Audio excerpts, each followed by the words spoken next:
ndama, wakachinja kondoo. Hiyo damu kila mtu akapaga kwa milango zao. Wamisri wakaona kama kuna uchawi umefanyika, wakaona hawa watu Bwana wamekuwa waganga, lakini ilikuwa ni maagano ya Jehova.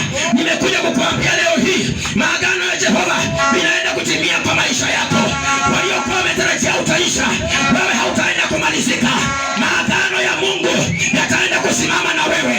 Maandiko inasema wakaweka damu kwenye milango yao usiku wa manane.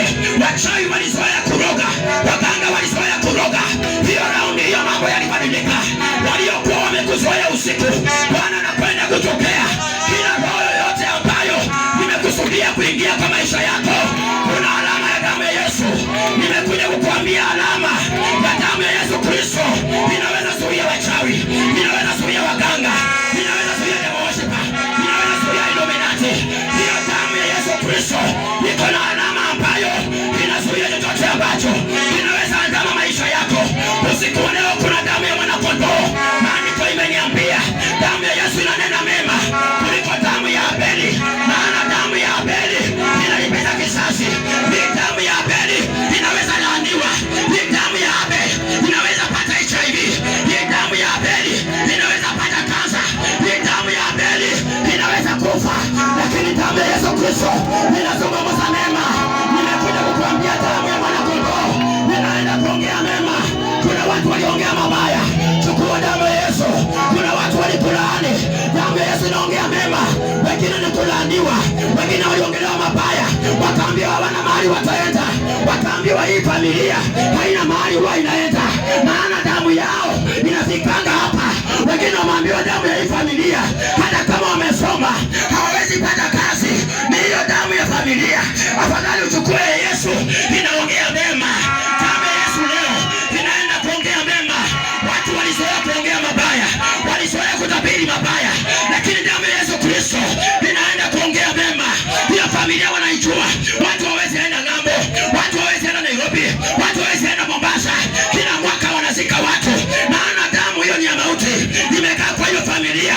Vijana wadogo wanakufa mapema katika familia, maana kuna roho inakula watu ndani ya hiyo familia. Bwana usiku wa leo anasema chukua damu ya Yesu inaonena mema. Wamisri walikuwa wamepangiwa mabaya kwa mikono ya Farao. Farao amewatesa, Farao amewaangaisha. Ikaonekana hawa watu hawawezi kuombolewa kwa mkono wa mwanadamu. Ilihitajika damu ambayo ni ya Yesu iweze kuwakomboa wao. Wana wa Israeli wakawa wanateseka na mkiwa wanahangaika. Ikaonekana Musa peke yake hawezi akawakomboa. Kumbe Biblia peke yake haingeliwakomboa. Ilihitajika damu ya Yesu iende iwakomboe. Wakaambiwa wachukue damu wapake kwenye milango ili waweze kuokolewa, maana hii ilikuwa ni vita. Mtu alienda huko kwanza alikuwa ni Yusufu. Yusufu aligaramika, ilikuwa damu ya Yusufu auawe, alafu hiyo generation isikombolewe. Lakini Yusufu akaishi na akazikwa huko Misri. Maandiko yananiambia ilikuwa ni damu lazima itolewe ndio hao watu waokolewe, na Yesu Kristo pia amejitoa ili na wewe uokolewe. Kumbe ni damu ambayo inaweza kukuosha makosa. Sabuni aina yoyote haiwezi kukuosha, hata uoge na omo hauwezi ukaoshwa, lakini damu ya Yesu Kristo inaweza kukuosha.